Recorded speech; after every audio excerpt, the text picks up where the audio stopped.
నమస్తే, welcome to YR TV. నేను రంజిత్. చూశారు కదా, తెలంగాణ రాష్ట్ర వ్యాప్తంగా జరుగుతున్న ప్రతి అంశాన్ని కూడా మనం చూస్తున్నాం. వాస్తవికంగా తెలంగాణ రాష్ట్ర రాజకీయాల గురించి జరుగుతున్న అంశాలేంటి, ఎక్కడెక్కడ ఎలాంటి పరిణామాలు చోటు చేసుకుంటున్నాయి, నిజంగా రాష్ట్ర వ్యాప్తంగా జరుగుతున్న అనేక అంశాల గురించి ప్రధాన మీడియా కూడా కోడైకొస్తుంది. దాంతోపాటు ప్రధాన దినపత్రికలలో కూడా వస్తున్న వార్తలను అయితే మనం చూస్తున్నాం. వాస్తవికంగా తెలంగాణ రాష్ట్ర రాజకీయాలకు సంబంధించి ఏం జరిగింది, ఎందుకు తెలంగాణ రాష్ట్ర రాజకీయాలకు సంబంధించి ఇంతలా హడావిడి కొనసాగుతుంది అనే విషయానికి సంబంధించి మనం ఈరోజు చర్చించుకుందాం. ఎందుకంటే ప్రతిరోజు జరిగే అంశాలకు సంబంధించి తెలంగాణ రాష్ట్ర రాజకీయాలలో చాలా విపత్తు రాబోతుంది. భారీగా కూడా ఇటు భారతీయ జనతా పార్టీ కానీ, కాంగ్రెస్ పార్టీ కానీ, మరోవైపు బీఆర్ఎస్ పార్టీ కూడా తమ వ్యూహాలను అమలు చేస్తున్నాయంటూ కూడా చెప్తున్న తరుణంలో లేదు అలాంటిది ఏదీ లేదు అంటూ కూడా విపక్ష పార్టీలకు సంబంధించిన నేతలు కూడా చెప్తున్న పర్వం అయితే కనబడుతుంది. ప్రధానంగా ఏం జరుగుతుంది, ఎలా ఉండబోతుంది అనే అంశానికి సంబంధించి కూడా మనం చర్చించుకునే ప్రయత్నాన్ని అయితే చేద్దాం. అసలు ఈ రోజు వచ్చిన ప్రధాన అంశాలకు సంబంధించి చూసే ప్రయత్నం అయితే చేద్దాం. మొదటిగా ప్రజా వెలుగు మన దినపత్రికకు సంబంధించి చూసే ప్రయత్నం అయితే చేద్దాం. ఒక్కసారి చూడండి, రేవంత్ వర్సెస్ కేటీఆర్. తెలంగాణలో ప్రస్తుతం కరెంటు మంటలు పొలిటికల్ హీట్ పెంచుతున్నాయి. రేవంత్ రెడ్డి కామెంట్స్తో మొదలైన వ్యవహారం ప్రస్తుతం సవాళ్ళు ప్రతి సవాళ్లతో మంచి జోరు మీద ఉంది. అగ్రనేతలు మాటలు తూటాలు పేల్చుతున్నారు. మరికొందరైతే యాక్షన్లోకి దిగి ఏకంగా సబ్స్టేషన్లకు ఫీల్డ్ విజిట్ అంటూ వెళ్తున్నారు. ఇక తెలంగాణలో కరెంటు సరఫరా 24 గంటలు ఉండటం లేదని తాను నిరూపిస్తానని పిసిసి అధ్యక్షుడు రేవంత్ రెడ్డి సవాల్ చేశారు. ఈ విషయం నిరూపించడానికి మంత్రి కేటీఆర్ ఎక్కడికి రమ్మంటే అక్కడికి వస్తానంటూ కూడా తేల్చి చెప్పిన పరిస్థితి కనబడుతుంది. అంటే తెలంగాణ రాష్ట్ర వ్యాప్తంగా జరుగుతున్న ఈ అంశం పొలిటికల్ సర్కిళ్లలో చాలా హాట్ టాపిక్గా మారింది, అందరికీ తెలిసిన విషయమే. ఈ అంశానికి సంబంధించి ప్రధానంగా కూడా మనం చూస్తున్నాం, ఏం జరుగుతుంది ఏం కథ అనేది కూడా చూస్తున్నాం. అయితే దాంట్లో నిర్మాణ అంచనాలను పెంచి కమిషన్లు నొక్కారు రేవంత్ రెడ్డి. ఉచిత కరెంటు పేరుతో బీఆర్ఎస్ సర్కార్ అవినీతికి పాల్పడుతుంది, నేను వాస్తవం చెప్పినందుకే కేటీఆర్ గంతులు వేస్తున్నారు. కేటీఆర్ కరెంట్ అంశంపై తాను ఎక్కడికైనా చర్చకు సిద్ధమంటూ కూడా సవాలు విసిరిన పరిస్థితి కనబడుతుంది. అసలు తెలంగాణ రాష్ట్ర వ్యాప్తంగా పూర్తి స్థాయిలో ఇప్పుడు మనం గ్రౌండ్ లెవెల్లోకి ఈరోజు పూర్తి స్థాయిలో కూడా రైతులకు సంబంధించి బయటలు కూడా తీసుకొచ్చిన అవన్నీ కూడా ఈరోజు ఉదయం ఒక ప్రోగ్రాం నిర్వహించబోతున్నా. దాంట్లో మీరందరూ కూడా పాల్గొనవచ్చు, ఎందుకంటే ఫోన్ ఇన్ తీసుకుంటాం. దాంట్లో అసలు వాస్తవికంగా తెలంగాణ రాష్ట్రంలో 24 గంటల కరెంట్ ఉందా లేదా, వ్యవసాయ బాయిల దగ్గర రైతులు చెప్పిన అంశాలు ఏంటి అనేది కూడా మీరు చూసే ప్రయత్నం అయితే చేయండి. అయితే ఇక్కడ రాష్ట్రంలో 3 ఫేజ్ కరెంటుపై అధికారులు నియంత్రణ పాటిస్తున్నారని, సింగిల్ ఫేజ్ కరెంటు మాత్రమే 24 గంటలు ఇస్తున్నారని చెప్పుకొచ్చారు. గాంధీ భవన్లో రేవంత్ రెడ్డి విలేకరుల సమావేశం నిర్వహించారు. 24 గంటల విద్యుత్పై చర్చ కోసం సిద్దిపేట, సిరిసిల్ల, చింతమడక, గజ్వల్ మంత్రి జగదీష్ రెడ్డి సొంత గ్రామమైనా సరే ఎక్కడికైనా తాను రావడానికి రెడీగా ఉన్నానని అన్నారు.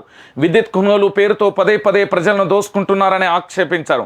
దొంగ లెక్కలు చూపించి 8 నుంచి 9 వేల కోట్లు దోచుకున్నారని ఆరోపించారు. దీని మీద విచారణ చేయడానికి మీరు సిద్ధంగా ఉన్నారా అని నిలదీశారు. రాష్ట్రంలో కేవలం 8 నుంచి 12 గంటలు 3 ఫేజ్ విద్యుత్ సరఫరా అవుతుందని అన్నారు.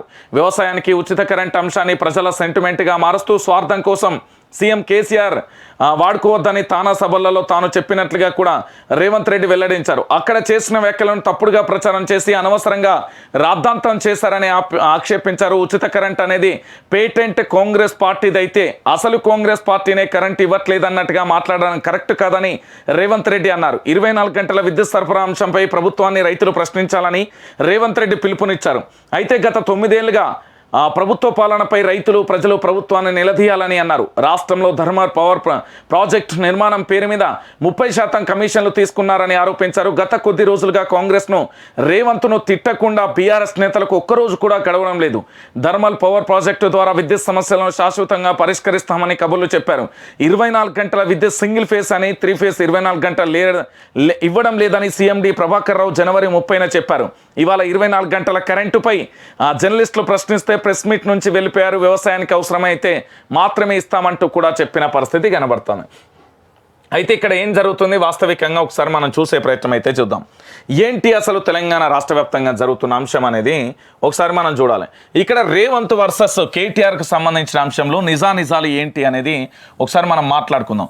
వాస్తవికంగా ఇక్కడ ఆ 3 ఫేజ్ కరెంటుకు సంబంధించి దాంతోపాటు ఇంకొక అంశం ఏంటంటే ఓన్లీ సింగిల్ ఫేజ్కు సంబంధించి ఇక్కడ సింగిల్ ఫేజ్ మాత్రం 24 గంటల కరెంట్ ఇస్తాలు.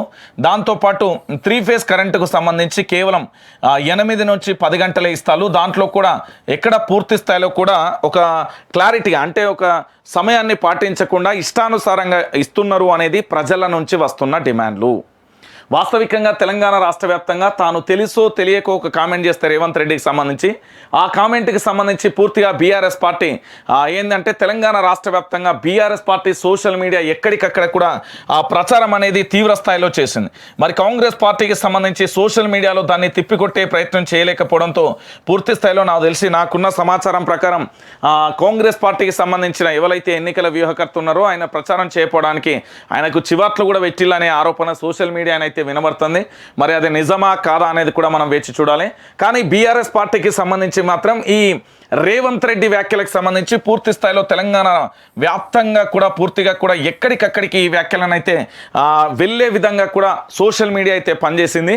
కానీ రేవంత్ రెడ్డి చెప్పిన మాటలను కానీ కాంగ్రెస్ పార్టీకి సంబంధించిన సోషల్ మీడియా విస్తృతంగా ప్రజలకు తెలియచేయలేకపోయింది. అయితే వాస్తవికంగా ఇంకొక అంశం ఏంటంటే ఇక్కడ మనం మాట్లాడుకోవాల్సిన అవసరం ఏంటంటే అంతిమంగా ఇక్కడ ఎవరి విజయం అన్నా వాస్తవికంగా ఎవరెవరు నిజంగా ఇక్కడ తెలంగాణ ప్రజల కోసమో ఇక్కడ కరెంటుకు సంబంధించి 24 గంటల కరెంటుకు సంబంధించి ఇక్కడ ఎవరిని కరెక్ట్ అని చెప్పాలి అంటే అక్షరాల ఏంటంటే కాంగ్రెస్ పార్టీకి సంబంధించి చేసిన సవాల్ను బీఆర్ఎస్ పార్టీ ఎక్కడా కూడా స్వీకరించలేదు. ఎందుకు స్వీకరించలేదు అనే అంశానికి సంబంధించి చూస్తే ఇక్కడ ఏంది అంటే 24 గంటలు 3 ఫేజ్ అనేది ఎవరు కాంగ్రెస్ పార్టీ యొక్క డిమాండ్.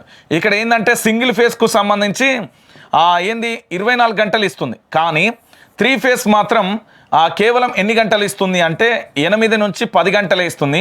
ఈ 10 గంటలలో కూడా నాణ్యమైన కరెంటు లేదు. ఎప్పుడు వస్తుందో ఎప్పుడు వెళ్తుందో తెలియని పరిస్థితి అయితే తెలంగాణ రాష్ట్ర వ్యాప్తంగా కనబడుతుంది. ఇది వాస్తవమైన విషయం.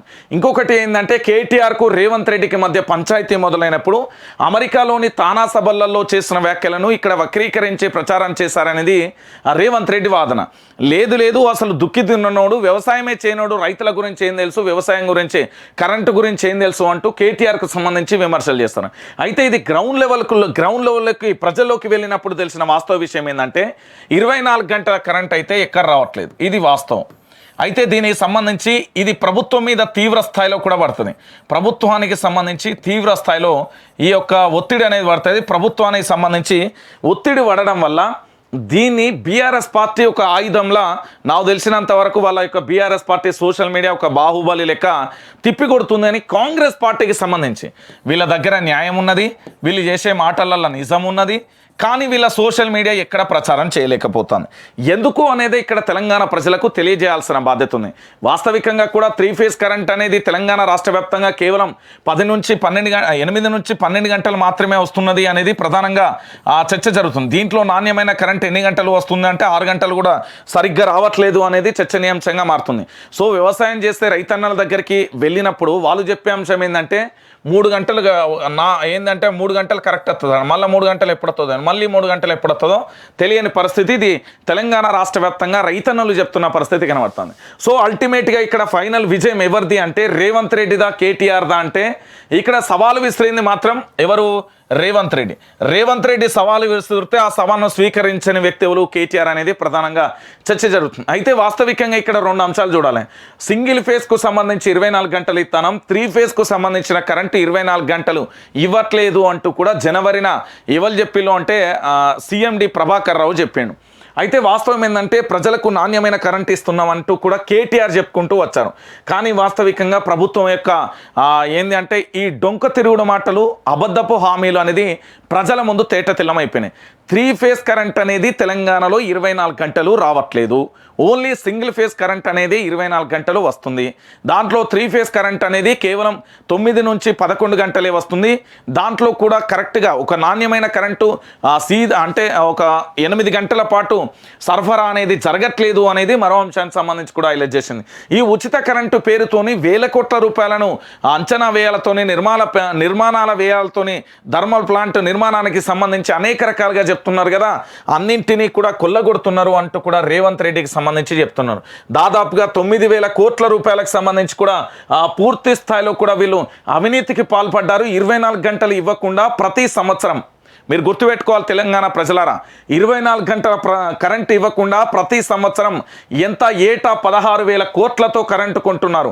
అంటే ఏటా 8,000 కోట్ల రూపాయలను దోచుకుంటున్నారు అనేది రేవంత్ రెడ్డికి సంబంధించిన అంశానికి సంబంధించి హైలైట్ చేసింది. ఎందుకు ఈ విషయాన్ని చెప్తున్నా అంటే ఇప్పటికే డిస్కంలు అన్నీ కూడా నష్టాలు ఉన్నాయి. 45,000 కోట్లకు సంబంధించి 45,000 కోట్లకు సంబంధించి ఇప్పటి వరకు పూర్తి స్థాయిలో కూడా నష్టం అయితే వాటిల్లిన పరిస్థితి కనబడుతుంది. ఈ నష్టానికి సంబంధించి ఎంత అంచనా వేయమంటే డిస్కంలు అంచనా 45,000 కోట్లకు సంబంధించి ఇచ్చింది. ఇక్కడ రాష్ట్ర ప్రభుత్వం 16,000 కోట్లకు ఏటా అంటే ఒక సంవత్సరం పాటు విద్యుత్తును 24 గంటలకు కొంటుంది. కానీ 16,000 కొంటే 24 గంటలు ఇవ్వాలి కదా, ఇవ్వట్లేదు. అంటే 8,000 కోట్ల రూపాయలను దోచుకుంటుందా అంటే తప్పుడు లెక్కలని చెప్పి తెలంగాణ ప్రభుత్వం దోపిడీకి పాల్పడుతుందా? రేవంత్ రెడ్డి చేసే వ్యాఖ్యలకు సంబంధించి బీఆర్ఎస్ ప్రభుత్వం చాలా క్లారిటీగా చెప్పాల్సిన బాధ్యత ఉంటుంది. ఎందుకంటే ఇది ప్రజలకు సంబంధించి 4 కోట్ల ప్రజలకు సంబంధించిన అంశం. ఇక్కడ చాలా క్లియర్ కట్ ఏంటంటే ప్రతి ఒక్కరి నుంచి కూడా ప్రతి తెలంగాణలో పుట్టిన ప్రతి బిడ్డ నుంచి ఏదో ఒక రూపాయి అనా కూడా ఈ ప్రభుత్వానికి మనం కడుతున్నాం. వీళ్ళ సంపద వీళ్ళ తాతల నుంచో ముత్తాతల నుంచో లేకపోతే వీళ్ళకి ఎక్కడి నుండో రావట్లేదు. మన తెలంగాణ సంపదని అప్పులు కడతారు. మన తెలంగాణ సంపద మన కష్టార్జితం మన పైసలతోనే అభివృద్ధి చేస్తారు. ఇది గుర్తుపెట్టుకోవాలి. సో మొత్తానికి 16,000 కోట్ల రూపాయలకు ఏటా 24 గంటల ఉచిత విద్యుత్ కరెంట్ అంటూ కొనుగోలు చేసినప్పుడు 24 గంటల ఉచిత కరెంట్ ఇవ్వనప్పుడు మరి మిగతా 8,000 కోట్ల రూపాయలు ఎవరి జేబులోకి వెళ్తున్నాయి, ఎవరి ఫామ్ హౌస్లోకి వెళ్తున్నాయి, ఎవరి బ్యాంకు ఖాతాలోకి వెళ్తున్నాయి, ఎవరి జేబులు నిండుతున్నాయి, ఎవరి దగ్గర ఈ 8,000 కోట్ల రూపాయలు ఏటా ఉంటున్నాయి అంటే తెలంగాణ ప్రజల యొక్క సొమ్మును 8,000 కోట్ల రూపాయలను దోచుకుంటున్నారు అంటే అవుననే కదా సమాధానం. మీరు దీని గురించి ఆలోచించాలి. మనం చేయాల్సిన చర్చ దీని గురించి చేయాలి. సో మొత్తానికి తెలంగాణ రాష్ట్ర వ్యాప్తంగా ఏంటంటే రేవంత్ రెడ్డికి సంబంధించిన చేసిన ఈ హాట్ కామెంట్స్ ఏవైతే ఉన్నాయో తెలంగాణ రాష్ట్ర రాజకీయాలలో సంచలనంగా మారుతున్న అంశానికి సంబంధించి కూడా చూస్తున్నాం. ఇక దాంతో పాటుగా మరొక అంశం ఏంటంటే తెలంగాణ ప్రజలారా మీరు గుర్తుపెట్టుకోవాలి, ఎట్టి పరిస్థితులలో కూడా వైఆర్ టీవీ న్యూస్ ఛానల్ మాత్రం ఖచ్చితంగా ఇక్కడ లైక్ చేయాలి, సబ్స్క్రైబ్ చేయాలి, షేర్ చేయాలి. ఎందుకు అంటే తెలంగాణ రాష్ట్ర రాజకీయాలకు సంబంధించి ఏమేమి జరుగుతుందో ప్రతి అంశాన్ని కూడా నేను చెప్పే ప్రయత్నం చేస్తున్నా కాబట్టి ఖచ్చితంగా కూడా చేయాల్సిన బాధ్యత మీ మీద ఉంటుంది.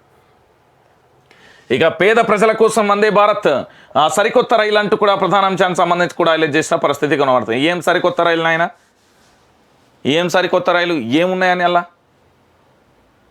పేద ప్రజల కోసం అది ఎప్పటి నుండో ఉన్నదయ్యా. కమలంలో ఏం జరుగుతుంది అనే అంశానికి సంబంధించి చర్చనీయాంశంగా మారింది. దాని గురించి కూడా చెప్తా. ఇక రెయిన్ హైదరాబాద్లో వానలే ఎందుకంటే మురికంపగా మారాలి కదా. ఇక పార్టీలది ఒకే మంత్రం, అది కూడా కుటుంబం కోసం. ప్రతిపక్షాలపై తీవ్రంగా విరుచుకుపడ్డ ప్రధాని నరేంద్ర మోడీ అంటూ కూడా ప్రధాన అంశానికి సంబంధించి కూడా హైలైట్ చేసిన పరిస్థితి అయితే కనబడుతుంది. మొత్తానికి పార్టీలదంతా ఒకటే మంత్రం అంట, అది కుటుంబ పాలన కోసం, అది ఒక కుటుంబం కోసం. ఎవరు గాంధీ కుటుంబం కోసమే విపక్ష పార్టీల నేతలందరూ సమావేశమయ్యారు.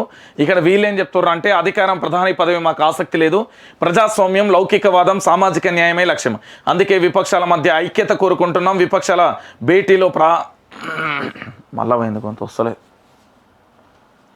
ప్రారంభ ఉపన్యాసంలో మల్లికార్జున్ ఖర్గే అంటూ కూడా ప్రధాన అంశానికి సంబంధించి కూడా హైలైట్ చేసిన పరిస్థితి కనబడతాను. ఇక అధికారం ప్రధాని పదవి మీద మాకు ఆసక్తి లేనప్పుడు మరి ఇక మీరు ఎందుకున్నట్టు? సింపుల్ లాజిక్ ఇది. యావత్తు భారతదేశంగా ప్రజా సమస్యల పరిష్కారం కోసం ప్రజల ఎజెండాను తమ ఎజెండాగా మలుచుకొని ఈ ప్రభుత్వం ఎట్లాగో అన్యాయానికి గురి చేస్తుంది, ప్రభుత్వానికి సంబంధించిన ప్రభుత్వ రంగ సంస్థలను అమ్ముతుంది, దాంతోపాటుగా నల్లధనం తీసుకొస్తా అని ఇవ్వలేదు, 2 కోట్ల ఉద్యోగాలు ఇస్తా అని చెప్పి ఇప్పటి వరకు ఇవ్వలేదు, దేశానికి సంపద పెట్టుబడులు ఎన్ని వేల కోట్లు తెచ్చిలో అసలు ఏం జరుగుతుంది ఈ తెలంగాణలో అనేది ఎందుకు మీరు ప్రశ్నించకపోతే ప్రధాని పదవి మీకు అవసరం లేదంటే మరి విపక్షాలు ఎందుకు?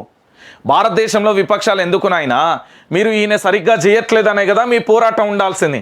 ప్రధాని నరేంద్ర మోడీ సరిగ్గా చేయట్లేదనే కదా మీ పోరాటం ఇవ్వాల్సింది. ఇక్కడ మీరేమని చెప్తున్నారు? అధికారం ప్రధాని పదవి మీద ఆసక్తి లేకపోతే మరి అధికారం ఈయనకే అప్పచెప్పి మీరు గిట్లనే అక్కడ కూర్చొని గట్లనే అరుస్తారా, గట్లనే మాట్లాడతారా, గదే మైకులు పట్టుకొని చెప్తారా? ఏంది పరిస్థితి? వాస్తవం కాదా ఇది? తెలంగాణ రాష్ట్ర వ్యాప్తంగా భారతదేశ వ్యాప్తంగా కూడా అధికారం మాకు అవసరం లేదు, పదవి అవసరం లేదు అన్నోడే మొదటి అధికారం కోసం పాకులాడతారు, పదవి కోసం పాకులాడతారు. ఇది వాస్తవమైన విషయం. దీంట్లో ఏముంటుందా? మొత్తానికి ప్రజాస్వామ్యం, లౌకికవాదం, సామాజిక న్యాయమే లక్ష్యం అన్నప్పుడు ప్రధాని పీఠం కూడా అవసరమే. మీకు పరిపాలన చేయగలగాలి. పరిపాలన మన చేతిలో పగ్గాలు ఉన్నప్పుడే ఇలాంటి సంఘటనలు జరగకుండా ఉంటాయి. ప్రభుత్వ రంగ సంస్థలను, బిఎస్ఎన్ఎల్ కానీ లేకపోతే ఇతరత్ర సంస్థలను అమ్మడాలు కానీ, ఎయిర్పోర్ట్లకు సంబంధించి కానీ లేకపోతే చాలా రకాలుగా దేశవ్యాప్తంగా జరుగుతున్న సంఘటనలను చూస్తున్నారు కదా. మరి దాని గురించి మాకు అవసరం లేదంటే ఎట్లా?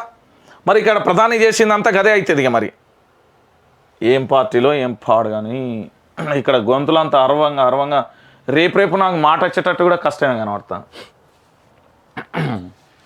20 గుంటల భూమి 20 గుంటల భూమి కబ్జా ఆరోపణలు, సొంత భూమిలో ప్రభుత్వం సర్వే, హైకోర్టులో పొంగులేటి కేసు దాఖలు, పార్టీ మారితే కబ్జా కేసులు పెడతారా, ప్రభుత్వ తీరుపై మండిపడ్డ పొంగులేటి, గాంధీ భవన్లో రేవంత్ రెడ్డితో భేటీ అంటూ కూడా చూడొచ్చు. మొత్తానికి నిన్న ప్రెస్ మీట్ అయితే పెట్టిండు. ప్రెస్ మీట్ పెట్టి ఏమని చెప్పిండు అంటే పూర్తి స్థాయిలో 20 గుంటల భూమికి సంబంధించి ప్రధానంగా చేసిన ఆరోపణ ఏంటి అంటే 14 సంవత్సరాలుగా అక్కడ నాకు ఫంక్షన్ హాల్ ఉన్నది, 14 సంవత్సరాలుగా లేని ఆ సమస్య ఇప్పుడు ఎలా వచ్చి పడింది, కేవలం బీఆర్ఎస్ పార్టీ నుంచి నేను పార్టీ మారిన అనే కక్ష, బీఆర్ఎస్ పార్టీలో లేననే కక్ష, ఎక్కడ కేసీఆర్ను గద్దెదించుతారనే కక్ష, తెలంగాణ రాష్ట్ర వ్యాప్తంగా నా పర్యటన ఎలా కొనసాగుతుందనే భయం, తెలంగాణ రాష్ట్ర రాజకీయాలకు సంబంధించి ఎక్కడ మార్పు వస్తుందనే భయం, ఎక్కడ ఏం జరుగుతుందనే భయం, చెమటలు గక్కుతున్నారు, ఎక్కడ నేను ఆర్థికంగా ఉన్నా కాబట్టి ఆర్థిక వనరులతో ఎవరినైనా ఓడించగలుగుతున్నాననే భయం, ఆ భయాలతో పూర్తి స్థాయిలో కూడా ఏం జరుగుతుందనే ఒక భయంతోనే ఏం చేస్తున్నారంటే పొంగులేటి శ్రీనివాసరెడ్డి మీద ఆరోపణలు చేస్తున్నారనేది పొంగులేటి శ్రీనివాసరెడ్డికి సంబంధించి నిన్న చెప్పిన అంశం.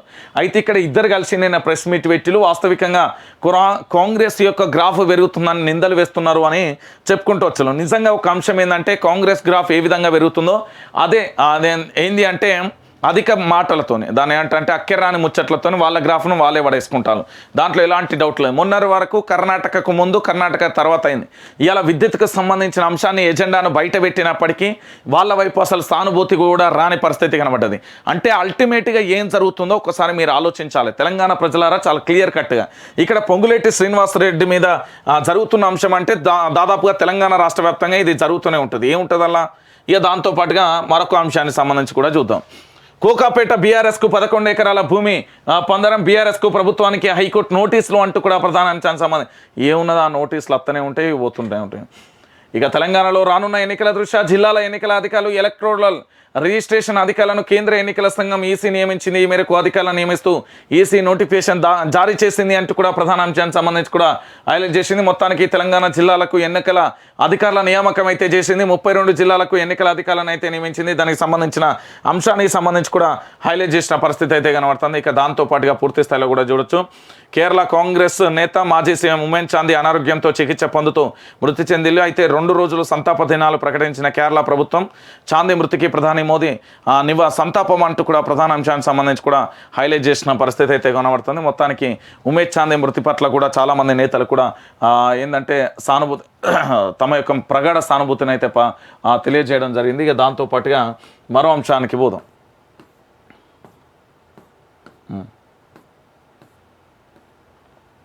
ఇక కాంగ్రెస్లోకి కీలక నేతలు అంటూ కూడా మరో బ్యానర్ ఐటమ్ను చూడొచ్చు.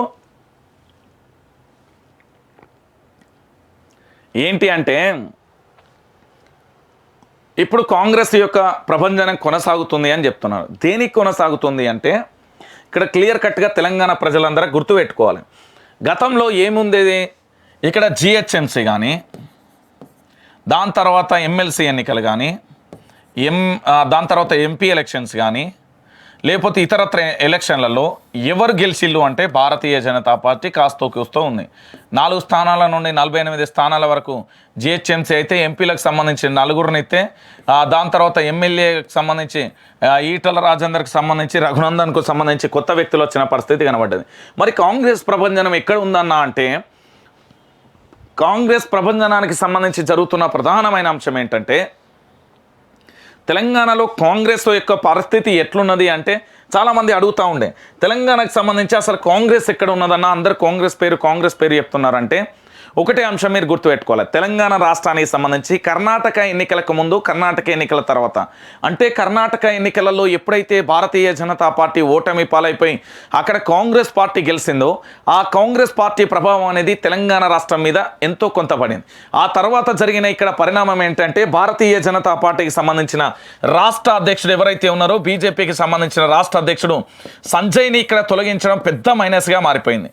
సంజయ్ని తొలగించి కిషన్ రెడ్డిగా పెట్టడం, కిషన్ రెడ్డి మితవాది అనే పేరు ఉన్న పరిస్థితి కనబడుతుంది. దాంతోపాటుగా భారతీయ జనతా పార్టీ బీఆర్ఎస్ పార్టీకి సంబంధించి లిక్కర్ స్కామ్లో కవితను అరెస్ట్ చేయకపోవడం కూడా అది పెద్ద మైనస్గా మారిపోయింది. ఇంకొకటి ఏంటంటే కాళేశ్వరం ప్రాజెక్టు గురించి పదే ఊపదంపుడు ఉపన్యాసాలు ఇస్తున్న భారతీయ జనతా పార్టీ కేంద్ర మంత్రులు ఎక్కడా కూడా దాని మీద చర్యలు తీసుకోకపోవడం శోచనీయాంశంగా మారింది. సో 3 అంశాలకు సంబంధించి ఒకటి రాష్ట్ర అధ్యక్షుడు మార్పు కానీ ఆ తర్వాత కాళేశ్వరం ప్రాజెక్టు కానీ లిక్కర్ స్కామ్ స్కామ్కు సంబంధించిన అంశాలలో భారతీయ జనతా పార్టీ అరెస్టు చేయకపోవడంతో ఇక ప్రజలలో ఏమని స్టాంపు పడ్డదంటే వీళ్ళిద్దరూ ఒకటే, సో వీళ్ళిద్దరికి కోసమే ఇక్కడ బండి సంజయ్ని తప్పించిరు అని రావడం ఒక అంశం అయితే, దాంతో కర్ణాటక ఎన్నికలలో భారతీయ జనతా పార్టీ ఓటమి పాలవడం, ఇక్కడ రాష్ట్ర అధ్యక్షుడిని మార్చడంతో ఏం జరిగిందంటే ఈ పరిణామాలన్నీ కూడా ఇప్పుడు ఏమంటే ప్రచారం అనేది కాంగ్రెస్ వైపు మళ్ళీపోయింది. ఓకే, కాంగ్రెస్లోకి కీలక నేతలు, కాంగ్రెస్లో పార్టీ గ్రాఫ్ పెరిగింది, కాంగ్రెస్కు సంబంధించి తెలంగాణ ప్రజల్లోకి వెళ్తుంది, కాంగ్రెస్ పార్టీకి సంబంధించి పూర్తి స్థాయిలో కూడా ఓటు బ్యాంకు పడుతుంది అనేది ప్రధానంగా కూడా జరుగుతున్న అంశానికి సంబంధించి కూడా హైలైట్ చేసిన పరిస్థితి. అయితే ఈ కాంగ్రెస్లోకి ఎందుకు జాయిన్ అవుతున్నారు అనే అంశం చాలామంది అడుగుతున్నారు. అయితే ఇప్పుడు కాంగ్రెస్ ఏంది అంటే ఏ నియోజకవర్గం వెళ్ళినా చెయ్యి గుర్తుకు గతంలో ఎక్కడికి వెళ్ళినా డిపాజిట్ గల్లంత అనే పరిస్థితి అయితే నేనైతే ఎప్పుడూ చూడాలి. తెలంగాణ రాష్ట్రం ఏర్పడిన తర్వాత ఆల్మోస్ట్ ఎక్కడికి వెళ్ళినా కూడా చేతి గుర్తు నియోజకవర్గానికి 30,000 ఓట్లు సాదా సీదా, ఎవరు నిలబడ్డా అభ్యర్థి ఎవరనే సంబంధం లేకుండా చేయి గుర్తుకు పడేది. అలాంటిది ఈరోజు కాంగ్రెస్ ఏ విధంగా గ్రాఫ్ డైమండ్ అయిందో చూసాం. సో అలాంటి పరిస్థితి నుండి పూర్తి స్థాయిలో కాంగ్రెస్కు సంబంధించి కొత్తగా కొంచెంగా అయితే ఇక్కడ గ్రాఫ్ అయితే ప్రచారం అయితే పెరుగుతుంది, కానీ గ్రౌండ్ లెవెల్లో కార్యకర్తలకు సంబంధించి కండువ కప్పే నేతలు అయితే రాలే, ఇప్పటి వరకు అయితే రాలే. ఏంది అంటే అక్కడ బీఆర్ఎస్ పార్టీలో చెల్లని టికెట్లని కాంగ్రెస్లోకి వస్తున్నాయి, ఇది వాస్తవమైన విషయం. అక్కడ ఎవరు పట్టించుకోకపోతే ఇక్కడికి వస్తున్నారు తప్ప ఇక్కడ వాళ్ళు ఏదో అక్కడ పొడిసి పీకి చేసింది కూడా ఏమీ లేదు.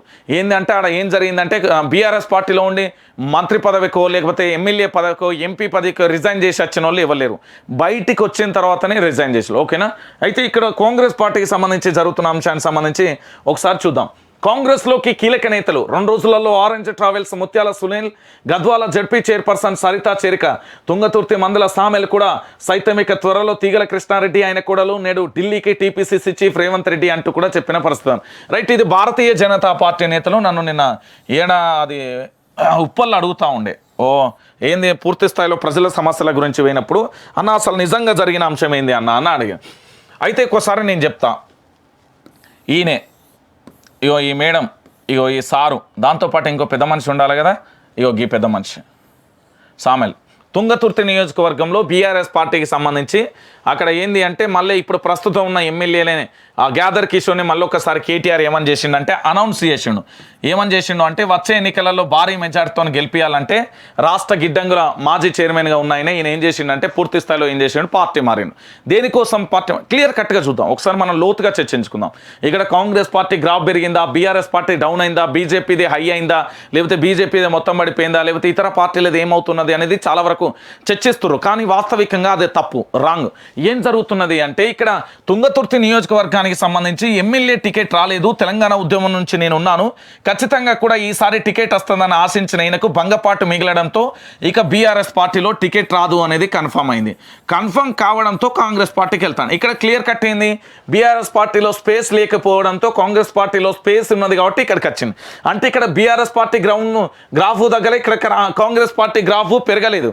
ఇదే కాంగ్రెస్ పార్టీకి సంబంధించి మరి తుంగతుర్తి నియోజకవర్గం నుంచి ఎవరు పోటీ చేసిన అంశానికి సంబంధించి లేదా మీరే ఒకసారి ఆలోచించాల్సిన పరిస్థితి కనబడుతుంది. ఎందుకు అంటే తెలంగాణ రాష్ట్ర వ్యాప్తంగా జరుగుతున్న ఈ అంశంలో కూడా మీరు క్లియర్ కట్గా కూడా ఆలోచించుకోవాలి. ఎందుకు అంటే ఇప్పటి వరకు జరిగిన తాజా పరిస్థితులకు సంబంధించి ఇక్కడ ఏంది, బీఆర్ఎస్ పార్టీలో ఇతను పట్టించుకోకపోవడం కాదు, మంచి ఉన్నత స్థాయిలో పదవి ఇచ్చినా కూడా ఇక్కడ ఏం జరిగింది అంటే ఇక్కడ స్పేస్ లేకపోవడం, ఎమ్మెల్యే టికెట్ కావాలంటే ఇవ్వలేని పరిస్థితి కొనబడింది. ఇక దాంతోపాటు ఈ ఆరెంజ్ ట్రావెల్స్కి సంబంధించిన ఇది ఆర్థికంగా ఉన్న బండి కాబట్టి దీనిని తీసుకున్నారు. ఇక వీళ్ళిద్దరికి సంబంధించి కూడా చూద్దాం. ఏంది అంటే ఇక్కడ మహేశ్వరం నియోజకవర్గంలో ఏం జరిగింది అనేది కూడా మీ అందరికీ తెలుసు. ఇక్కడ సబితా ఇంద్రారెడ్డికి సంబంధించి వాళ్ళ యొక్క సబితా ఇంద్రారెడ్డి వాళ్ళ యొక్క పూర్తి స్థాయిలో ఆ నియోజకవర్గంలో మరొకసారి ఎమ్మెల్యే టికెట్ కన్ఫర్మ్ కావడంతో అక్కడ అసంతృప్తితో ఉండడంతో పూర్తి స్థాయిలో మళ్ళొకసారి ఖచ్చితంగా కూడా అసంతృప్తితో ఉన్న ఈ తీగల కృష్ణారెడ్డి ఏం చేసిండంటే ఇక్కడ ఎమ్మెల్యే టికెట్ రాకపోవడంతో ఏం చేసిండు అంటే మళ్ళీ కాంగ్రెస్లోకి వచ్చిన పరిస్థితి కొనసాగింది. అంటే మహేశ్వరం నియోజకవర్గంలో ఇక్కడ ఏం బీఆర్ఎస్ పార్టీకి స్పేస్ తగ్గలే, అలా అని కాంగ్రెస్ పార్టీలో కూడా స్పేస్ పరగలే. ఏం జరిగింది అంటే ఇక్కడ ఉన్న వాళ్ళకి సంబంధించి ఇక్కడ టికెట్ రాకపోవడంతో పార్టీ మారిలు, ఇది క్లియర్ కట్. ఎవరికి ఇక్కడ స్పేస్ పెరగలే. ఏంది అంటే మరి వీళ్ళు రాకముందుకు అంతకుముందు కాంగ్రెస్లో నియోజకవర్గంలో పట్టు లేదా అంటే ఉంది, అక్కడ వాళ్ళు లేకపోయినా అక్కడ పార్టీ కార్యక్రమాలు జరగలేదంటే జరిగింది, కాదంటే వీళ్ళు టికెట్ ఆశించి ఇక్కడ అధ్యక్షుని ఒప్పించుకొని వచ్చిన పరిస్థితి కనబడుతుంది. ఇది వాస్తవమైన విషయం. దీన్ని పట్టుకొని ఓ అని భజనేతాలు, అది పచ్చి అబద్ధం. ఓకేనా? రైట్. ఇక దాంతోపాటుగా మరో అంశానికి సంబంధించి కూడా హైలైట్ చేసిన అంశాన్ని చూద్దాం. వామపక్షాల కేడర్లో కన్ఫ్యూజన్, జాతీయ స్థాయిలో కాంగ్రెస్తో పొత్తు, అసెంబ్లీ ఎన్నికలలో ఎటువైపు అంటూ కూడా చూడొచ్చు. బీఆర్ఎస్తోనే కంటిన్యూ అంటూ పలుమార్లు ప్రకటనలు అంటూ కూడా ప్రధాన అంశానికి సంబంధించి కూడా హైలైట్ చేసిన పరిస్థితి కనబడుతుంది. వాస్తవికంగా ఏం జరుగుతుంది అనేది చెప్పాల్సిన బాధ్యత ఉంది. ఇక్కడ ఏంది కమ్యూనిస్టులకు సంబంధించి ఏంది అంటే, ఒకప్పుడు కమ్యూనిస్టులు అంటే చాలా మంచి అభిప్రాయం ఉండే, కానీ ఇప్పుడు లేదు. నిర్మోహమాటంగానే చెప్తున్నా, యాజ్ అ జర్నలిస్ట్గా చెప్తున్నా. ఎందుకు నేను చెప్తున్నా అంటే, వీళ్ళ గురించి నేను పూర్తి స్థాయిలో ఒక స్టోరీ చేయబోతున్నా, త్వరలో వస్తుంది, కానీ అది చాలా రోజులు పడుతుంది. చిన్నపాటి షార్ట్ ఫిలింను మించి ఉంటుంది. అంటే జర్నలిజంలో ఏంటంటే నలుగురు బయటలో లేకపోతే ఇతరత్ర చేయాలి, కానీ ఈ వామపక్ష పార్టీలకు సంబంధించి పెద్ద స్టోరీయే దొరికింది. ఈ స్టోరీ నేను తీసుకొని వస్తాను. ఎందుకు అంటే 100 గజాల జాగ ఎట్లా పుట్టింది, 70 గజాల జాగ ఎట్లా పుట్టింది, 50 గజాలలో గుడిసెలు ఎట్లా పుట్టినాయి, దాంతోపాటు మురికివాడలు ఎట్లా వెలిసినాయి, వీటన్నిటికీ సంబంధించి చర్చ చేయాలి. దీని గురించి చేయాలి. వామపక్షాల పార్టీలకు సంబంధించిన నేతలను ఏ విధంగా బరిగీసి బయటికి పంపించాలో నేను చెప్తాను. ఎందుకు ఇంత మాట అన్నారంటే, వామపక్షాల నేతలు ఈరోజు తెలంగాణలో వీళ్ళు దేనికోసం ఉంటాయా, వీళ్ళ సిద్ధాంతాలు దేనికోసం? పేద ప్రజల కోసం, హక్కుల కోసం, దాంతోపాటు తెలంగాణ రాష్ట్ర వ్యాప్తంగా జరుగుతున్న అనేక అంశాల పట్ల మారాలి. కానీ ఇప్పుడు అలాంటి పరిస్థితి లేదు అనేది గుర్తుపెట్టుకోండి. ఇక్కడ ఏంది అంటే, కమ్యూనిస్టు పార్టీ అనేది ఎక్కడ అధికారం ఉంటే, ఎక్కడ డబ్బుల కట్టలతే, ఎక్కడ దాంతోపాటు కేసులు మాఫీ అయితే అక్కడికి వెళ్తాం. మళ్ళీ లేదు దీని మీద మేము పరువు నష్టం తర్వాత నా లొట్ట పేసేసుకో, ఎవడి భయపడేది లేదు. కమ్యూనిస్టు పార్టీలు అనే ఒకప్పుడు జేహో అనేది ఉండదు. ఎక్కడైతే మునుగోడు ఎన్నికలకు సంబంధించి ఇక్కడ ప్రగతి భవన్లో బస్సు ఎక్కి మీరు ఏ రోజైతే మునుగోడు ఎన్నికలలో అక్కడ దాకా బస్సులో వెళ్ళిలో ఆ రోజే మీ చరిష్మా మొత్తం కోల్పోయి. ఎట్లా నన్ను అడుగుతారో చెప్తాం. ఈ తెలంగాణ రాష్ట్రం ఏర్పడిన తర్వాత దళిత ముఖ్యమంత్రి అనే పదం ఉన్నది, ఏడిపోయింది. దాంతోపాటు 3 ఎకరాల భూమి అన్నారు, ఏడిపోయింది. దాంతోపాటు ఇంకొక అంశం ఏంటంటే, నిరుద్యోగులకు సంబంధించిన ఉద్యోగాలు అన్నారు, 7,000. దాని తర్వాత నేరెళ్ల ఘటన జరిగింది, 7,000. దాంతోపాటు లాకప్ డెత్తులు జరుగుతున్నాయి, 7,000. దాంతోపాటు ప్రభుత్వ భూములు అమ్ముతున్నారు, 7,000. దాంతోపాటు డబుల్ బెడ్రూమ్ ఇళ్లకు సంబంధించి 7,000. దాంతోపాటు ఎమ్మెల్యేలు, ఎమ్మెల్సీలు, ఎంపీలు, మినిస్టర్లు అందరూ కలిసి ఏంది కొత్త సాంప్రదాయం, ఫామ్ హౌస్ల సాంప్రదాయం తీసుకొచ్చి 7,000. ఇట్లా చెప్పుకుంటూ పోతే మీరు మళ్ళా నోటికి తాళం వేయాలి తప్ప ఏం మాట్లాడరు. వీళ్ళది ఏం లేదబ్బా, ఒకప్పుడు కమ్యూనిస్టులు జేహో, ఇప్పుడున్న కమ్యూనిస్టులు తుస్సు. ఏంటంటే సిచ్చుబుడ్డి లేకపోతే తుస్సు అంటారు చూడు, వీళ్ళ పార్టీ కూడా అంతే. వీళ్ళది అవుట్డేటెడ్ రాజకీయం, వీళ్ళ పని అయిపోయింది. ఇక వీళ్ళ గురించి మనం మాట్లాడుకోవడం వేస్ట్. మీరు అంటారు కదా, కేవలం దీనికి ఎర్ర జెండాకు సిద్ధాంతం ఉందేమో కానీ అలా పనిచేసే చాలామందికి, అంటే అందరినీ అనట్లే, కొంతమందిని అంటున్నా. కొంతమంది వాళ్ళు మళ్ళీ కేసీఆర్ దగ్గర సంకనాకెట్టోళ్ళు, వాళ్ళే కదా చేస్తారు కాబట్టి అల్టిమేట్గా అదే జరుగుతుంది. ఇంకేముంటుంది, వీళ్ళంటే ఏదో చేస్తారట, ఏదో జరుగుతుంది, ఏది జరిగేది లేదు. దాంట్లో ఏముంటుంది ఇక ఫామ్ హౌస్ రహస్యం. 5 రోజులుగా సీఎం కేసీఆర్ మకామక్కడే. దేశ రాజకీయాలపై ఆలోచనలా, రాష్ట్రంలో కాంగ్రెస్ కట్టడికి ప్లాన్ చేస్తున్నారా, లేక అభ్యర్థుల ఎంపికపై కసరత్తా? గులాబీ పార్టీలో ఆసక్తికర చర్చలు అంటూ కూడా ప్రధాన అంశానికి సంబంధించి కూడా హైలైట్ చేసింది. ఇక్కడ ఏం జరిగిందో నేను చెప్తా. పూర్తి స్థాయిలో మన దగ్గర డాటా ఉన్నది. కొత్త సెక్రటరియట్ ప్రారంభించిన తర్వాత ఫామ్ హౌస్కు వెళ్ళడం తగ్గించిన కేసీఆర్ ఎక్కువ సమయం హైదరాబాద్లోనే గడుపుతున్నారు. వీలైనప్పుడు సెక్రటరియట్కు వచ్చి అధికారులతో ఆయా శాఖలపై రివ్యూ నిర్వహిస్తూ మిగతా టైం ప్రగతి భవన్లో ఉంటున్నారు. ఎప్పుడైనా ఫామ్ హౌస్కు వెళ్తే అదే రోజు లేదా మరుసటి రోజు తిరిగి వచ్చేస్తున్నారు. కానీ ఈ నెల 14న రాత్రి ఆ ఫామ్ హౌస్కు గులాబీకి బాస్ వెళ్ళాను. 14 అంటే ఇలా 19వ తారీఖు, అంటే 5 రోజులైంది. 5 రోజులుగా అక్కడే ఉంటున్నారు. సుమారు 2.5 నెలల కాలంలో ఆయన వరుసగా 5 రోజుల పాటు అక్కడే మకాం వేయడం ఇదే మొదటిసారి. మరి కేసీఆర్ ఫామ్ హౌస్లో ఏం చేస్తున్నారు? అభ్యర్థుల ఎంపిక పైన కసరత్తు చేస్తున్నారా? రాష్ట్రంలో కాంగ్రెస్ను కట్టడి చేసేందుకు ప్లాన్ వేస్తున్నారా? లేదంటే జాతీయ రాజకీయాలలో బీఆర్ఎస్ రోల్పై వ్యూహరచనలు చేస్తున్నారా అనే ఉత్కంఠ బీఆర్ఎస్ లీడర్లో నెలకొంది. ఇన్ని రోజుల పాటు ఆయన ఎక్కడ ఉన్నారంటే పక్కా ఏదో పొలిటికల్ స్కెచ్ చేస్తున్నారని, అసెంబ్లీ ఎన్నికలతో పాటు నేషనల్ పాలిటిక్స్ రోల్పై వ్యూహరచనలు రచిస్తున్నారని ప్రగతి భవన్లో సన్నిహితంగా ఉండే లీడర్ల అభిప్రాయం పడుతున్నట్లుగా టాక్. నో అపాయింట్మెంట్, కేసీఆర్ను ఎవ్వరు కలవడానికి వీల్లేదు. దాంతోపాటు వచ్చే నెల 1న మహారాష్ట్రకు కేసీఆర్ వెళ్తున్నాడు. దాంతోపాటు ఉచిత విద్యుత్పై సీఎం సైలెంట్, పొలిటికల్లో కౌంటర్లకే పరిమితమైన బీఆర్ఎస్ 24 గంటల సరఫరాపై ఆధారాలు ఎక్కడ అనే అంశానికి సంబంధించి చెప్పాలి. అసలు కేసీఆర్కి ఏమైందో నేను చెప్తా. మీరు ఇవన్నీ రాసుకొచ్చిందంత ఉత్తమం వచ్చట. కేసీఆర్కి సంబంధించి 2014లో ఈ ఫోటోను చూస్తే ఓట్ల ఇష్టలు, ఇది వాస్తవం, ఒప్పుకోవాలి. కొన్ని నిజాలు కఠినమైన ఒప్పుకోవాలి. 2014లో కల్వకుంట్ల చంద్రశేఖరరావు ముఖం చూసి ఓటేసారు, అంటే ఉద్యమానికి సంబంధించి. 2018లలో ఇక బతకలేక బడిపంతులు అనే విధంగా ఏం చేసిర్రు అంటే ఇక తప్పక ఓటేసిరు. కానీ ఈసారి క్వశ్చన్ మార్క్ అయింది. సో దీనికి ఏం చేస్తున్నారంటే ఇక్కడ భారతీయ జనతా పార్టీ తన యొక్క వ్యూహాన్ని పెంచింది. ఇక్కడ ఏంది అంటే పార్లమెంటు స్థానాలే ప్రధాన ఆధారంగా అనుకున్న బీజేపీ పార్టీకి లేదు అసెంబ్లీ ఎన్నికలు కూడా చాలా ఇంపార్టెంట్ అనే అంశానికి రావడంతో ఇక్కడ కల్వకుంట్ల చంద్రశేఖరరావు బీజేపీకి దాంతోపాటుగా బీఆర్ఎస్ అన్ని ప్లస్ అనే పాయింట్లు చెప్తున్నారు. కానీ ఇక్కడ మరొక అంశం ఏంటంటే లిక్కర్ స్కామ్లో ఎన్నికలకు ముందు కవితను అరెస్టు చేసే అవకాశాలు కూడా ఎక్కువగా ఉన్నదనే అంశానికి సంబంధించి ఒకటి చర్చిస్తున్నాడు. రెండోది మహారాష్ట్ర రాజకీయాలకు సంబంధించి ఇన్నాళ్ళు ఇంత ఖర్చు పెట్టినాం, ఎలాగైనా ఆడ కొన్ని స్థానాలైనా గెలిపించుకోవాలని చూస్తున్నాడు. మూడో అంశానికి సంబంధించి పూర్తి స్థాయిలో తెలంగాణలో అసెంబ్లీ ఎన్నికలను రద్దు చేసేందుకు ఫామ్ హౌస్లు ఉన్నాడు సార్. 5 రోజుల షెడ్యూల్ ప్రకారం ఏం జరుగుతుంది అంటే అసెంబ్లీకి సంబంధించి షెడ్యూల్ జరుగుతుంది. ఈ అసెంబ్లీని ఎట్లా రద్దు చేయాలి, ఏ విధంగా రద్దు చేసి ప్రజల్లోకి వెళ్దాం. ఒకవేళ అసెంబ్లీని రద్దు చేసి కనుక మనం ప్రజల్లోకి వెళ్తే అక్కడ కల్వకుంట్ల చంద్రశేఖరరావుకు ఎదురు దెబ్బ తగులుతుందా, లేకపోతే అక్కడ ఉన్నది గవర్నర్ తమిళసై సౌందర్యరాజన్ ఈ రాష్ట్ర ప్రభుత్వానికి అనుకూలంగా లేదు. అంతకుముందున్న నరసింహన్ అంటే ఇద్దరు దోస్తు మేరా దోస్త్ అన్నట్టుగా వ్యవహరించిన పరిస్థితి.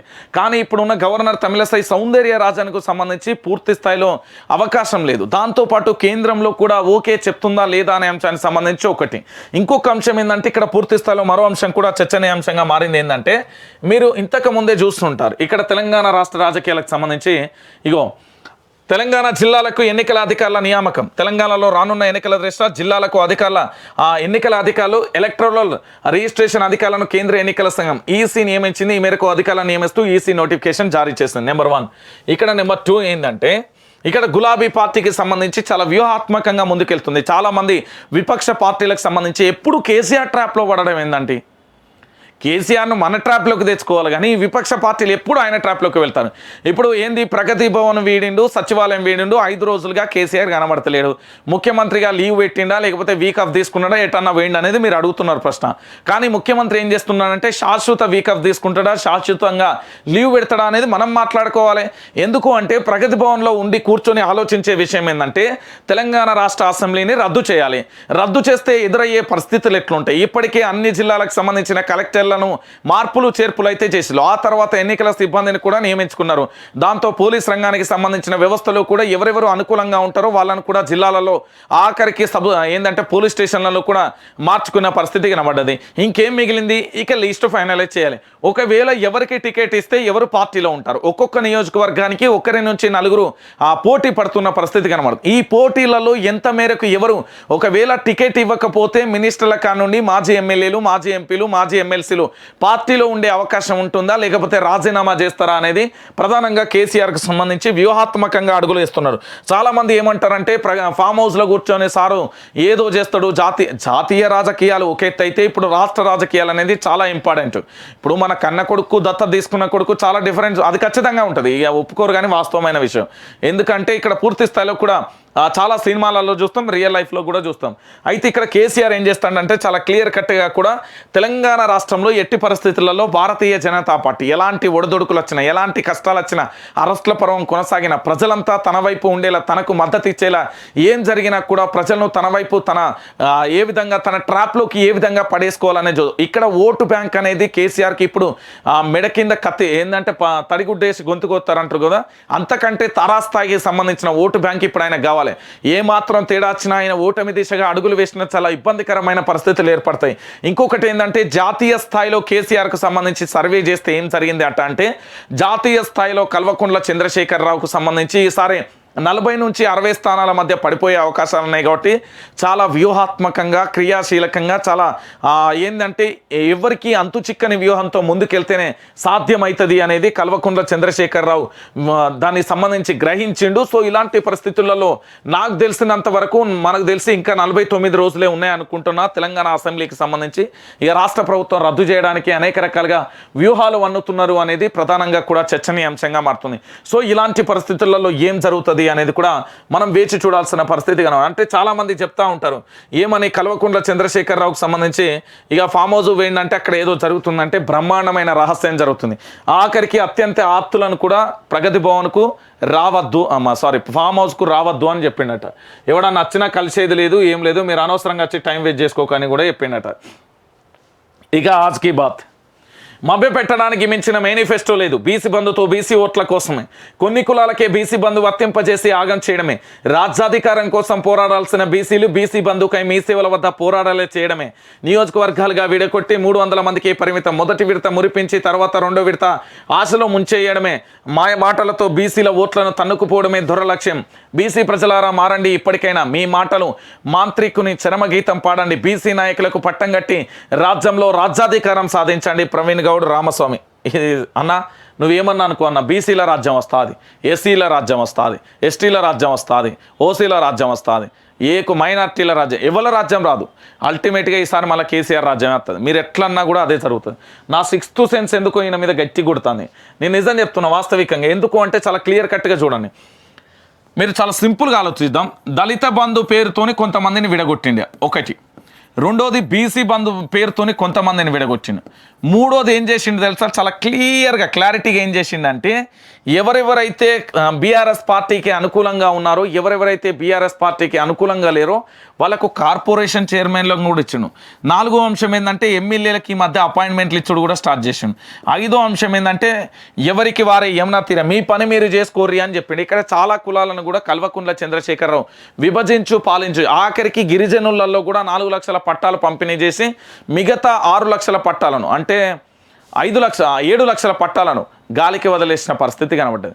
అంటే మీరు ఆలోచించాలి, పూర్తి స్థాయిలో తెలంగాణ రాష్ట్ర ముఖ్యమంత్రి తన ఓటు బ్యాంకును తాను సేఫ్గా ఉంచుకునే ప్రయత్నం చేసిండు అని చెప్పడంలో ఎలాంటి డౌట్ లేదు. అందుకే క్లియర్ కట్గా చెప్తున్నా, ఈ రాజ్యాధికారం కోసం బీసీలు పోరాటం చేస్తే ఆ బీసీలలో ఎవరు ఉండాలి తెలుసా, ఏ రాజకీయ పార్టీతో సంబంధం లేని వ్యక్తులు ఉండాలి. కానీ బీసీలలో కానీ ఎస్సీలలో కానీ ఎస్టీలలో కానీ మైనార్టీలలోనూ ఓసీలలోనూ ఓ సభ పెడితే ఏం జరుగుతుంది? ఇప్పుడు ఉదాహరణకు ఓసీ సభ పెట్టినాం, ఆడ మంత్రి మల్లారెడ్డి, రేవంత్ రెడ్డి, జానారెడ్డి వీళ్ళంతా కనబడరా? సరే బీసీకి సంబంధించి మొన్న పెట్టిళ్ళు, ఆడ చెరుకు సుధాకర్ సహా మొదలు పెడితే రాజకీయ పార్టీలలో, లేకపోతే దళితులకు సంబంధించి సభ పెట్టిళ్ళు, ఆడ అద్దంకి దయాకర్తో పాటుగా ఏంది గ్యాదర్ కిషోరో లేకపోతే చాలామంది కనబడరా? ఏంది అంటే ఏ రాజకీయ పార్టీలకు సంబంధం లేని వ్యక్తులు సంఘాలలో ఉంటే బాగుపడతారు. కానీ ఈ సంఘాలలో మళ్ళీ రాజకీయ నాయకులే ఉంటే ఏంటంటే ఇగో నా సంఘం అంతా నాయనకే ఉన్నది, నాకు టికెట్ ఇస్తే నేను గెలుతా, నా సంఘం నాయం బట్టే ఉన్నదని చెప్పుకునే ప్రయత్నం చేస్తాను. మీరు మోసపోయినంత కాలం మిమ్మల్ని మోసం చేస్తారు. ఇది అసలైన రాజకీయం. నేను చాలా క్లియర్ కట్గా కూడా చెప్తున్న అంశానికి సంబంధించి చెప్తున్నా. ఎందుకు అంటే ఇక్కడ జరిగే అంశాలకు సంబంధించి ఏం జరుగుతున్నది, ఏం కథ అనేది కూడా మనం చూడాల్సిన పరిస్థితి కనబడుతుంది. ఎందుకంటే తెలంగాణ రాష్ట్ర వ్యాప్తంగా కూడా జరిగే అంశం. ఇక దాంతోపాటుగా మరొక అంశం, 2 ముక్కలైన జాతీయ రహదారి బ్రిడ్జి, ఒడిస్సాలో చెన్నై కోల్కతాను కలిపే జాతీయ రహదారి 16లో ఘటన 2008లో నిర్మించిన బ్రిడ్జి నాణ్యత లేమి కారణంగా కూలినట్టుగా వెల్లడి, వంతెనపైకి రాకపోకలను నిలిపివేత, వాహనాల దారి మళ్లింపు వివరాలు వెల్లడించిన NHA project director JP Varma అంచు కూడా ప్రధాన అంశానికి సంబంధించి కూడా హైలైట్ చేసింది. దేశంలో రహదారులే ఇగో ఈ విధంగా, రాష్ట్రంలోనే కాదు దేశవ్యాప్తంగా కూడా అవినీతికి ఆశపడి ప్రజల ప్రాణాలను బలికొన్న సంఘటనలు కోకొల్లలుగా కనబడ్డాయి. ఇప్పుడు ఇగో అలాంటి సంఘటనకి ఊతం ఇచ్చేది అవినీతి జరగలేదా అంటే ఇగో ఇంత మంచి క్లారిటీగా కూడా కనబడ్డ అంశానికి సంబంధించి కూడా హైలైట్ చేసిన పరిస్థితి. ఇక ఛత్తీస్గఢ్ అసెంబ్లీ సమీపంలో నగ్న నిరాస్థానంలో షాకింగ్కు గురి చేసిన వినూత్న ప్రదర్శన, ఒంటిపై నీళ్లు పోగు లేకుండా అక్రమంగా ప్రభుత్వ ఉద్యోగాలు పొందిన వారిపై చర్యలు తీసుకోవాలని, నకిలీ క్యాస్ట్ సర్టిఫికేట్ చీడ వదలాలని కూడా నినాదాలు చేసిన పరిస్థితి కొనసాగుతుంది. ఇగో ఇదే అంశానికి సంబంధించి ఈ క్యాస్ట్ గురించి సంబంధించి నిన్న అది ప్రపంచ యాత్రికుడు అన్వేష్ ఒక వీడియో రిలీజ్ చేసిండు. నిజంగా చెప్పాలంటే ఈ క్యాస్ట్కు సంబంధించిన విషయాలలో ప్రభుత్వ ఉద్యోగాలకు సంబంధించి ఆయన చెప్పిన సారాంశం అక్షరాల ఏదో మంచిగా అనిపించింది. ఇప్పుడు ఏంది అంటే ఇక్కడ పూర్తి స్థాయిలో ఎస్సీ కానీ, ఎస్టీ కానీ, బీసీ కానీ, ఓసీ కానీ, మైనారిటీ కానీ, ఇంకేమన్నా ఉంటే ఇతరులు ఎవరైనా కావచ్చు. ఇక్కడ ఏంది అంటే ఈయనకు 90 మార్కులు వచ్చినాయి, ఈయనకు 90 మార్కులు వచ్చినాయి, ఈయనకు 90 మార్కులు వచ్చినాయి, ఈయనకు వీళ్ళందరికీ 90 మార్కులు వచ్చినాయి. గుర్తుపెట్టుకోండి, ఇక్కడ ఎస్సీకి 60 మార్కులు, ఎస్టీకి సంబంధించి 50 మార్కులు, బీసీకి సంబంధించి 80 మార్కులు, ఓసీకి సంబంధించి 90 మార్కులు, మైనారిటీకి సంబంధించి 70 మార్కులు, ఇతరులకు సంబంధించి ఒక 65 మార్కులు వేసుకున్నాం. ఉదాహరణకి చెప్పింది ఆయన చెప్పిన ఫార్ములా మీకు చెప్తున్నా. ఏంది అంటే ఆయన ఏం చెప్పిండు అంటే ఇక్కడ ఏంది ఓసీలకు సంబంధించిన కడిపోదాం, ఇక్కడ 90 మార్కులు సాధించినా కూడా ఇక్కడ ఉద్యోగం రాలే. ఇక్కడ అదే బీసీ ఎస్సీలకు సంబంధించి 60 మార్కులు వచ్చినా, ఎస్టీలకు 50 మార్కులు వచ్చినా, వీళ్ళకు ఉద్యోగాలు వస్తున్నాయి, వీళ్ళకి ఎందుకు రాలేదు అనేది ప్రశ్న.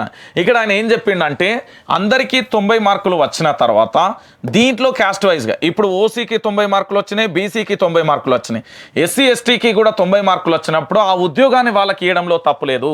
చదువుకొని ప్రభుత్వ ఉద్యోగాలలో ఉంటే తప్పేంటి? చదువుకొని వ్యక్తులు ఉద్యోగాలలో ఉండాలంటే ఇప్పుడు 60 మార్కులు, 50 మార్కులు, 40 మార్కులు వచ్చిన వానికి ఉద్యోగం ఇస్తే ఏం చేస్తారు అనేది ప్రధానంగా కూడా ఆయన చెప్పిన పరిస్థితి. అయితే దీంట్లో ఇంకొక లాజిక్ కూడా ఉన్నది. మళ్ళీ ఆయన ఏం చెప్పిన ఇంకో అంశం ఏంటంటే మరి మాకు చదువు అందట్లేదు అంటే కూడా చదువు అందట్లేదు అనే ముచ్చట్లు ఇక్కడ చెప్పద్దు. ఇప్పుడు ప్రభుత్వ రంగ సంస్థలలో ఉద్యోగులుగా పనిచేయడం అంటే ప్రభుత్వ శాఖలలో ఉద్యోగులుగా చేరడానికి ఇక్కడ క్యాస్ట్ అనే ఒక రిజర్వేషన్ అనేది పెట్టుకునే చాలా ట్యాగ్ లైన్. ఆ రిజర్వేషన్లలో బలైన వ్యక్తులలో నేను కూడా ఉన్నా, చెప్తున్న వాస్తవమైన విషయం. ఆ వేదన ఎప్పటికీ ఉంటుంది, ఎప్పటికీ ఉంటుంది, నేను మరణించే వరకు ఆ వేదన ఉంటుంది, అది వాస్తవమైన విషయం. ఎందుకు అంటే ఇక్కడ పూర్తి స్థాయిలో రిజర్వేషన్లు వాళ్ళకు ఇప్పుడు ఓసీకి 90 మార్కులు వచ్చినప్పుడు వాళ్ళకి 90 మార్కులు వస్తే ఉద్యోగం ఇస్తే తప్పలేదు. ఇక్కడ 90 మార్కులు వచ్చి అక్కడ వాళ్ళకి 60 మార్కులు వచ్చిన ఉద్యోగం వస్తుంది చూడు, అప్పుడు ఎప్పటికైనా ఈ రిజర్వేషన్ అనేది మంట మొదలవుతుంది. అది వాస్తవమైన విషయం, మీరు తెలుసుకోర్రి, అది నిజమైన ముచ్చట. ఇక దాంతోపాటుగా యుఎల్సి భూములలో అక్రమ నిర్మాణాలు, మణికొండ నెక్నంపూర్లో వెలుగు చూసిన ఘటన. నకిలీ యుఎల్సితో క్లియరెన్స్ ఇస్తున్న Gandipet revenue inspector, HMDA permission అంటూ చేతులు దొరుకుతున్న స్థానిక మున్సిపల్ అధికారులు అంటూ కూడా ప్రధాన అంశానికి సంబంధించి కూడా హైలైట్ చేస్తున్న ప్రధాన అంశానికి సంబంధించి కూడా హైలైట్ చేస్తున్న అంశాన్ని చూస్తున్నాం. ఇక దాంతోపాటుగా మరో అంశానికి సంబంధించి కూడా హైలైట్ చేసింది, దానికి సంబంధించి కూడా చూసే ప్రయత్నం అయితే చూద్దాం. ఏంటి అంటే వర్షం హర్షం, జోరు వానలతో పులకరించిన తెలంగాణ రాష్ట్రంపై మబ్బు దుప్పటి, రోజంతా వర్షమే, చెరువులు కుంటల్లోకి నీరు, రైతన్నలలో చిగురించిన ఆశలు, ఇప్పటికే వేసిన ఆరుతడి పంటలకు జీవం, పంట సాగులలో ఊపు. ములుగు జిల్లా కన్నాయిగూడెంలో 9.8 సెంటీమీటర్లు, గోదావరి కలకల, కాళేశ్వరం వద్ద 7.8, భద్రాచలం వద్ద 18 మీటర్ల ఎత్తులు, బంగాళాఖాతంలో అల్పపీడనంతో ఉపరితల ద్రోణి, నేడు రేపు వర్షాలే. 9 జిల్లాలకు ఆరెంజ్ అలర్ట్, 12 జిల్లాలకు ఎల్లో అలర్ట్ అంటూ కూడా ప్రధాన అంశానికి సంబంధించి కూడా హైలైట్ చేసిన పరిస్థితి కొనసాగుతుంది. మొత్తానికి పూర్తి స్థాయిలో కూడా తెలంగాణ రాష్ట్ర వ్యాప్తంగా కూడా వర్షాలు పడడంతో ప్రధానంగా కూడా రైతులందరూ కూడా సంతోషంగా ఉన్నారు అంటూ కూడా ప్రధాన అంశానికి సంబంధించి కూడా హైలైట్ చేసిన పరిస్థితి. ఇక సర్కారీ కుంటలో సనాలి దందా ఏంది, తనది కానీ ప్రభుత్వ చెరువు భూములలో రియల్ ఎస్టేట్ సంస్థ భారీ వెంచర్ ఏంది, సనాలి ఐటీ పార్క్ పేరిట అమాయకులకు వల, సర్వే నెంబర్ 480లోని సర్కారీ కుంట భూమి ఇదే. ఓకే, ఏం జరిగింది? పక్కన ఉన్న మరో 5 ఎకరాల యుఎల్సి భూమిని కలుపుకొని 39 అంతస్తుల నిర్మాణానికి దరఖాస్తు, ఫ్రీలాన్స్ ఆఫర్ పేరుతో ఘరానా మోసానికి తెర, మార్కెట్ రేట్లో సగానికంటే తక్కువ అమ్మకం, ప్రజల నుంచి 3,000 కోట్లు దండుకునే యత్నం, దందాకు అధికార యంత్రాంగం కూడా సలం, హై రేంజ్ భవనానికి హెచ్ఎండిఏ బోర్డు అనుమతి, రెవెన్యూ హెచ్ఎండిఏ రిజిస్ట్రేషన్ శాఖల సాయం, కలెక్టర్ దృష్టికి వెళ్లడంతో అడ్డం తిరిగిన సనాలి కథయిక, నిర్మాణానికి ఇచ్చిన అనుమతి రద్దు చేయాలని కోరుతూ హెచ్ఎండిఏకి లేఖ రాసిన కలెక్టర్, అయినా ఫ్రీలాన్స్ అమ్మకాలు కొనసాగుతున్న సంస్థ అంటూ కూడా ప్రధాన అంశానికి సంబంధించి కూడా హైలైట్ చేసిన పరిస్థితి అయితే కొనసాగుతుంది. మొత్తానికి తెలంగాణ రాష్ట్ర వ్యాప్తంగా కూడా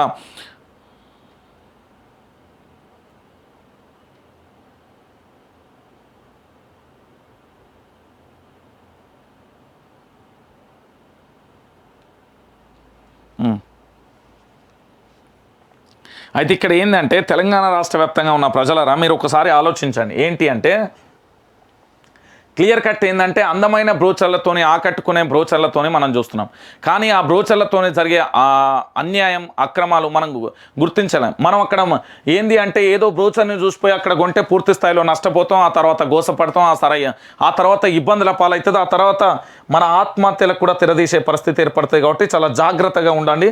తెలంగాణ రాష్ట్ర వ్యాప్తంగా జరిగే అంశాలకు సంబంధించి కూడా ఏంటంటే ఈ రియల్ ఎస్టేట్ వ్యాపారాలకు సంబంధించి కూడా చూడండి.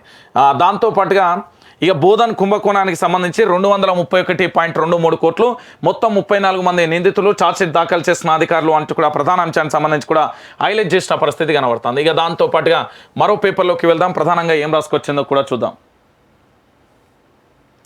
ఇక మరో అంశానికి సంబంధించి ఏంటంటే బోధన లేదు, వేతన లేదు, యూనివర్సిటీల వేధిస్తున్న ఆచార్యుల కొరత, బోధనేతర సిబ్బందిది అదే పరిస్థితి, నానాన్నిటికీ పడిపోతున్న ప్రమాణాలు, నిర్మాణ పనులపైనే ఆసక్తి చూపుతున్న కొందరు వీసీలతో మరికొంత దిగదింపుడు అంటూ కూడా చూడొచ్చు. ఇది రాష్ట్రంలోని విశ్వవిద్యాలయాల బోధన సిబ్బంది పరిస్థితి అంటూ కూడా చూడొచ్చు.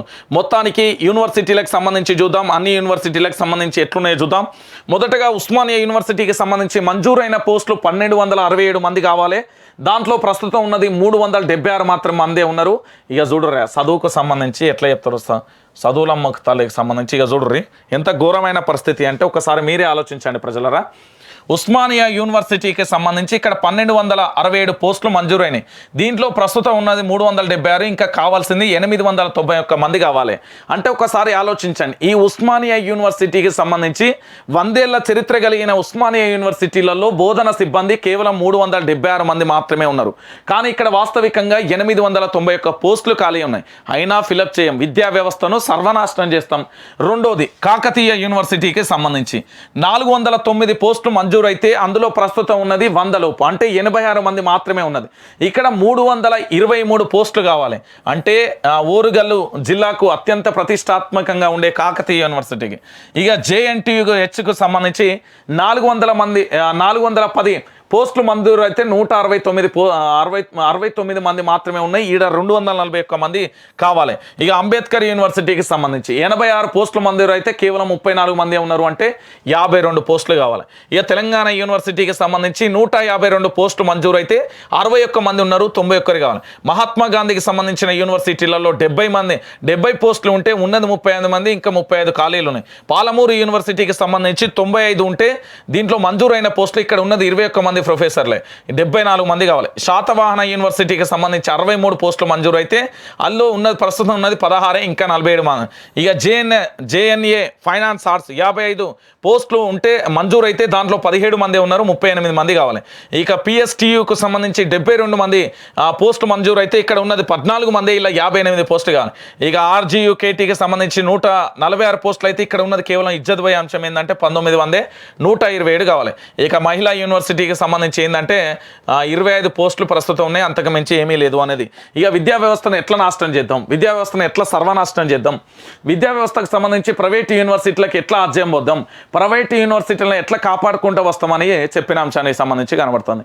ఇది ఎందుకు అంటే పూర్తి స్థాయిలో కూడా ఎక్కడ అంటే ఉన్నత విద్య కీలకమైన విశ్వవిద్యాలయాలు మానవ వనరుల కొరతను ఎదుర్కొంటున్నాయి, నిధుల సమస్యతో పోరాడుతున్నాయి. అధ్యాపకుల నియామకానికి కామన్ బోర్డు ఏర్పాటు చేస్తూ ప్రభుత్వం నిర్ణయం తీసుకున్నా దీనికి గవర్నమెంట్ ఆమోదం లభించకపోవడంతో నియామక ప్రక్రియ పెండింగ్లో పడింది. కామన్ బోర్డు ఆలోచనకు ముందు కూడా చాలా కాలంగా బోధన ఇతర సిబ్బంది పోస్టులు అత్యధిక సంఖ్యలో కూడా ఖాళీలు ఉన్నాయి అంటూ కూడా చెప్పిన పరిస్థితి కనబడుతుంది. మొత్తానికి అధ్యాపక పోస్టులకు సంబంధించి రాష్ట్రంలోని అన్ని విశ్వవిద్యాలయాలు కలిపి 2825 అధ్యాపక పోస్టులు ఉంటే కేవలం మంజూరైనవి మాత్రం 873 మంది, 73 పోస్టులే అని కూడా చెప్పిన పరిస్థితి కనబడుతుంది. ఇక మీరే ఆలోచించాల్సిన ప్రజలారా, ఎందుకు ఈ అంశాన్ని చెప్తున్నా అంటే తెలంగాణ రాష్ట్ర వ్యాప్తంగా ఇక బోధన ఇతర సిబ్బంది, బోధనకు సంబంధించిన సిబ్బంది ఎట్లున్నారో కూడా మీరు చూసి ఇక దాంతోపాటుగా మరో పత్రికకు సంబంధించి కూడా పోదాం, ఏంది అనేది కూడా చూద్దాం. ఇటు ఎన్డీఏకు అటు ఇండియాకు కేసీఆర్ జగన్ బాబు దూరం, 2 కూటముల నుంచి అందని ఆహ్వానం. బీఆర్ఎస్ వైసీపీ టీడీపీ మౌనం, జాతీయ రాజకీయాలలో కేసీఆర్ ఒంటరి, ఎన్డీఏ మీటింగ్లకు జనసేన అధినేత పవన్ కళ్యాణ్ హాజరు అంటూ కూడా ప్రధాన అంశానికి సంబంధించి కూడా హైలైట్ చేసిన పరిస్థితి. ఈ ముగ్గురు భారతీయ జనతా పార్టీకి అనుచరులు అనేది ప్రధాన. ఈయనే ఉన్నాడు, ఈయన కేసుల విషయంలో ఉన్నాడు, ఈ దూర కేసులకు అంటుకున్నాడు, ముగ్గురు ఉంటారు, దాంట్లో ఏం లేదు. వీళ్ళు ఏంటంటే ఇక్కడ రాహుల్ గాంధీకి సంబంధించిన టీం అయితే వీళ్ళని నమ్మే పరిస్థితులలో లేదు. సో పూర్తి స్థాయిలో కూడా ఏం జరుగుతుంది అంటే ఎన్డీఏకు సంబంధించి అటు ఎన్డీఏకు కానీ ఇటు ఇతరత్ర కానీ ఎక్కడ కూడా పూర్తి స్థాయిలో కూడా అలాంటి అంశం లేదు. కాబట్టి మీరు ఏం చేయాలంటే పూర్తి స్థాయిలో కూడా ఇక్కడ భారతీయ జనతా పార్టీకి సంబంధించి కానీ లేకపోతే ఇప్పుడు ప్రతిపక్షాలకు సంబంధించిన మీటింగ్లకు సంబంధించి జరుగుతున్న పరిస్థితులను మనం చూస్తూనే ఉన్నాం. వాస్తవాలకు ఏ విధంగా ఉన్నాయి, ఎట్లున్నాయి అనేది కూడా మనం చూసే ప్రయత్నం అయితే కనబడుతుంది. ఇక దాంతోపాటుగా మరొక అంశానికి సంబంధించి కూడా చూద్దాం ఏంటి అనేది. ఇక డెత్ వ్యాలీ 53 డిగ్రీలు, అమెరికాలో రికార్డు టెంపరేచర్లు 1913 తర్వాత ఇదే అత్యధికం. హీట్ వేవ్స్ హెచ్చరికలు జారీ చేసిన అధికారులు, యూరోప్ దేశాలలో మరింత పెరగనున్న ఎండలు అంచు కూడా ప్రధాన అంశానికి సంబంధించి కూడా హైలైట్ చేసిన పరిస్థితి అయితే కొనసాగుతున్న అంశానికి సంబంధించి కూడా మనం చూస్తాం. ఇక రాష్ట్రమంతా మస్తు వానలు అనే అంశానికి సంబంధించి కూడా చూసాం. దాంతోపాటుగా ఇక్కడ ఏంది అనేది కూడా చూద్దాం. ఇక కాంగ్రెస్ అంటేనే కరెంటు షాక్ అంటూ కూడా మరో అంశానికి సంబంధించి కూడా హైలైట్ చేసింది. ఉమ్మడి రాష్ట్రంలో అంతులేని కరెంటు కోతలు, చెప్పింది 9 గంటలు, ఇచ్చింది 3 గంటలు, అప్రకటిత కరెంటు కోతలతో రైతులు ఆగమాగం. కరెంటు చావుల వార్త వినపడని రోజు అరుదు. ఇక మోటార్లు, ట్రాన్స్ఫర్లు కాలుడు నృత్యకృత్యం. ఇక కష్టాలు చెప్పుకుంటే కాల్చి చంపిన ప్రభుత్వాలు. తెలంగాణలో కరెంటుకు వేలాది మంది బలి. పంట పొలాలలో కూడా ఏంది రైతులకు ప్రతిరోజు జాగారమే. ట్రాన్స్ఫర్లు కాలితే రిపేర్ల భారం అంటూ కూడా చెప్పిన పరిస్థితి. ఇగో మొత్తానికి బీఆర్ఎస్ పార్టీకి సంబంధించిన నేతలు ఇట్లా ప్రచారం చేస్తున్నారు. కాంగ్రెస్ పార్టీకి సంబంధించిన నేతలు, బీజేపీకి సంబంధించిన మీడియాను మీ హక్కున చేర్చుకుంటే మీకు ఏమన్నా లాభం జరుగుతుంది, కానీ మీరు ఉన్నంత కాలం అట్లనే జరుగుతుంది. ఇంకొక అంశం ఏంటంటే తెలంగాణ ప్రజలారా, ఇంకొక అంశాన్ని కూడా మీరు చూడాల్సిన అంశం ఉంది. ఏంటి అంటే ఇక్కడ తెలంగాణ రాష్ట్ర రాజకీయాలకు సంబంధించి జరుగుతున్న ప్రధాన అంశానికి సంబంధించి ఏమేమి జరుగుతున్నది, ఎట్లెట్లున్నది అనేది కూడా మీరు చూడాల్సిన అంశం కూడా కొనసాగుతుంది. ఏంటి అంటే మరొక అంశానికి సంబంధించి కూడా చూద్దాం. 231 కోట్లు కొట్టేశారు. బోధన్ నకిలీ చలాన్ల కుంభకోణంలో షార్ట్షీట్ అధికారుల కుమ్మక్కై ప్రైవేట్ ట్యాక్స్ల కన్సల్ట్ చలాన్లు కట్టకుండా కట్టినట్లు చూపించి సొంత ఖాతాలోకి మళ్లింపు. 123 మంది సాక్షుల వాంగ్మూలాలు సేకరించిన సిఐడి, 22 మంది వాణిజ్య పన్నుల అధికారులు సహా మొత్తం 34 మంది అరెస్ట్ అంటూ కూడా చూడొచ్చు. దాంతోపాటుగా ఇక నేడు కాంగ్రెస్ లంచ్ భేటీ ఎంపీ కోమటిరెడ్డి నివాసంలో భేటీ కానున్న కాంగ్రెస్ ముఖ్యులు ఇక బట్టి ఉత్తమ్ తదితరులు, ఠాక్రే, రేవంత్ అంటూ కూడా చూడొచ్చు. పార్టీ చేరికలకు లైన్ క్లియర్ అవకాశం, రేపు ఢిల్లీకి రేవంత్ బృందం అంటూ కూడా ప్రధాన అంశానికి సంబంధించి కూడా హైలైట్ చేసిన పరిస్థితి కనబడుతుంది. ఇక దాంతోపాటుగా నేను ఏం చెప్తున్నా అంటే తెలంగాణ ప్రజలారా ఒకసారి మీరు ఆలోచించాలి. తెలంగాణ రాష్ట్ర వ్యాప్తంగా జరుగుతున్న ప్రతి అంశానికి కూడా నేను క్లియర్ కట్గా చెప్పే ప్రయత్నం అయితే చేస్తున్నాను. ఏం జరుగుతున్నది, ఎట్లుంటుంది అనేది అంశానికి సంబంధించి కూడా మనం చూస్తున్నాం. వాస్తవికంగా తెలంగాణ రాష్ట్ర రాజకీయాలకు సంబంధించి ఎట్లున్నాయి, ఏం కథ అనేది కూడా నేను చెప్పే ప్రయత్నం అయితేనే చేస్తున్నా. మీరు ఏం చేయాలంటే పూర్తి స్థాయిలో కూడా ఖచ్చితంగా కూడా ఇక్కడ లైక్ చేయండి. ఎట్టి పరిస్థితులలో మీరు మరవబోవద్దు. మరుస్తే మనం గోసపడతాం. ఇక్కడ లైక్ చేయండి, షేర్ చేయండి. తెలంగాణ రాష్ట్ర వ్యాప్తంగా ఉన్న ప్రతి ఒక్కరికి కూడా చెప్పండి, ఇక్కడ సబ్స్క్రైబ్ చేయమని చెప్పండి. వైఆర్ టీవీ న్యూస్ ఛానల్కి సంబంధించి చాలా క్లియర్ కట్గా ఇక్కడ ఏమని చెప్పుర్రు అంటే లైక్ చేయమని చెప్పుర్రి, సబ్స్క్రైబ్ షేర్ చేయమండి, లైక్ చేయండి, సబ్స్క్రైబ్ చేయండి. ఎందుకంటే ఇక్కడ మీరు చూడండి వైఆర్ టీవీ తెలుగు అనే ఉంటుంది మన ఛానల్కి సంబంధించి. వైఆర్ టీవీ తెలుగు సంబంధించిన మన ఛానల్ను పూర్తి స్థాయిలో కూడా మీరు సబ్స్క్రైబ్ చేయాలి. ఎందుకంటే తెలంగాణ రాష్ట్ర వ్యాప్తంగా అనేక అంశాలను కూడా నేను చెప్తున్నా. దయచేసి నా విజ్ఞప్తి ఏంటంటే నిజమైన జర్నలిజాన్ని అందించేందుకు చాలా క్లియర్ కట్గా విశ్లేషణ చేస్తున్నా. దానితో పాటుగా ఎవరైనా మీకు సమస్యలు ఉంటాయి అంటే ఏ విషయం అంటే ప్రభుత్వ రంగానికి సంబంధించి బీఆర్ఎస్ పార్టీ నుంచో లేకపోతే పార్టీలకు సంబంధించో అన్నీ ఉంటే కూడా నేను చెప్పే ప్రయత్నం అయితే చేస్తున్నా. ఖచ్చితంగా ఇక్కడ షేర్ చేయండి, లైక్ చేయండి, సబ్స్క్రైబ్ చేయండి. ఎట్టి పరిస్థితులలో మరవద్దు. మరుస్తే మనం గోసపోతాం. మళ్ళీ గోసపడే అవకాశాలు మనకు రావద్దు. తెలంగాణ రాష్ట్ర వ్యాప్తంగా జరుగుతున్న ఈ అంశానికి సంబంధించి కూడా నేను చెప్పే ప్రయత్నం అయితే ఖచ్చితంగా